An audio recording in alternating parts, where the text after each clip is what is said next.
Halo, kita langsung aja yuk bahas materi yang Anda bagikan kali ini. Fokusnya kan soal konsep penguasaan diri ya. Yang menarik nih, sumber ini lihatnya itu sebagai kualifikasi. Kualifikasi buat dipakai Tuhan, jadi kepala bukan ekor, gitu ya. Dan di situ diurai jadi 9 aspek. Nah, tujuan kita sekarang mau coba gali apa sih intisarinya buat pemahaman Anda. Oke deh, mari kita bedah bareng. Iya, betul. Tapi perlu diingat juga ya, sumber ini tuh membingkainya secara spesifik. Jadi dalam konteks iman Kristen. Seluruh pembahasannya ya dasarnya hubungan pribadi sama Tuhan, pertumbuhan spiritual, dari sudut pandang itu. Tepat sekali. Oke. Tema besar pertama nih yang diangkat, itu soal pengendalian internal. Ini nyangkup pikiran, emosi, terus suasana hati, ya kan? Mau seneng, mau sedih, termasuk juga hawa nafsu. Intinya sih, penguasaan diri mulanya dari dalam. Sumbernya bahkan bilang, pentingnya sadar kalau tubuh itu bait Allah, semacam tempat suci gitu ya, yang perlu dijaga kekudusannya. Nah, yang menarik di sini itu penekanannya pada ketundukan akal. Sumber ini kan merujuk ayat soal menawan segala pikiran ya. Itu menyarankan kalau terlalu ngandelin logika sendiri itu bisa jadi penghalang. Jadi ini bukan berarti akalnya dimatiin, bukan, tapi diselaraskan. Justru sumber ini lihatnya akal yang selaras sama panduan ilahi itu malah membuka kapasitas lebih besar. Gitu, bukan membatasi diri. Ya semacam transformasi cara berpikir lah, menuju tujuan yang lebih tinggi kalau dalam konteks sumber ini ya, keselamatan. Oke, jadi pengendalian internal ini bukan cuma nahan diri ya, tapi penyelarasan.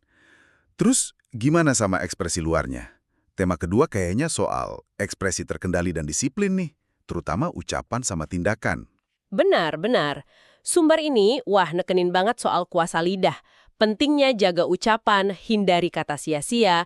Terus ya lebih banyak bersyukur daripada ngeluh. Ini bukan cuma nasihat etika biasa loh, tapi dipandang punya dampak spiritual yang ya nyata. Dan ini nyambung langsung ke disiplin. Melatih panca indera, nata jadwal, bangun kebiasaan baik.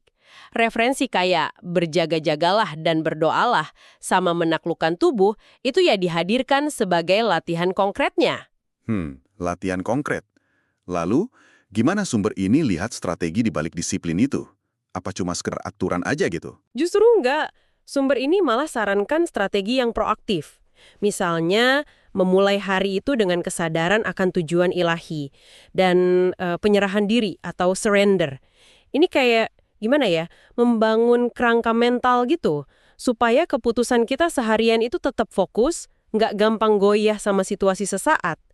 Malah lebih jauh lagi, disiplin ini dilihat sebagai benteng pertahanan spiritual. Jadi membangun ketahanan biar nggak gampang tersinggung. Karena tersinggung itu dianggap sumber sebagai taktik pelemahan dari luar. Wah, menarik ya. Jadi kayak bangun sistem pertahanan gitu ya, internal dan eksternal. Ini nyambung nih ke fondasinya. Tema kunci ketiga, iman dan ketahanan dalam ujian. Sumber ini kan nekanin pentingnya tetap percaya, tetap setia, bahkan pas kondisi lagi nggak pasti, atau pas ngerasa sendirian gitu. Ada kutipan juga kan soal berjalan dengan iman bukan penglihatan. Fokusnya jelas banget ya ke Kristus sebagai pusat hidup. Betul. Dan cara pandangnya ke ujian itu juga khas. Kalau merujuk kitab Roma itu ujian dilihat bukan sebagai hukuman, tapi justru sebagai proses latihan, pemurnian iman. Ini kan ngangkat pertanyaan penting ya, gimana kita respon kesulitan.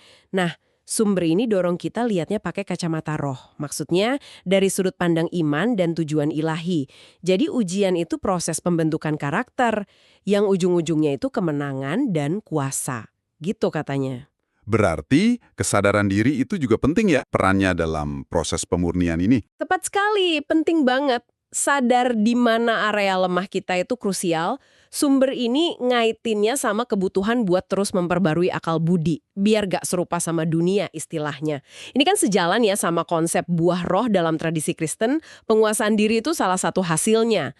Jadi, ngenalin kelemahan itu bukan buat minder ya, tapi sebagai titik awal. Titik awal buat bertumbuh dalam penguasaan diri yang utuh, menjaga kekudusan dan fokus spiritual. Oke, jadi kalau dirangkum nih, apa artinya semua ini buat Anda? Sumber yang Anda bagikan ini nyajiin penguasaan diri itu sebagai satu kesatuan yang terintegrasi ya.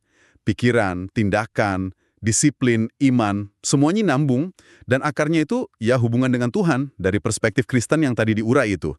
Ini wawasan spesifik dari materi Anda ya? Iya. Nah, sebagai penutup nih, mungkin ada pertanyaan buat Anda renungkan. Mengingat penekanan kuat sumber ini pada kesadaran internal ya kan, dan fokus yang disiplin tadi. Kira-kira adakah satu langkah praktis, sekecil apapun itu, yang bisa Anda identifikasi, terus terapkan mulai hari ini, untuk ningkatin penguasaan diri di area manapun yang Anda rasa paling relevan buat Anda saat ini? Wah, pertanyaan reflektif yang bagus itu.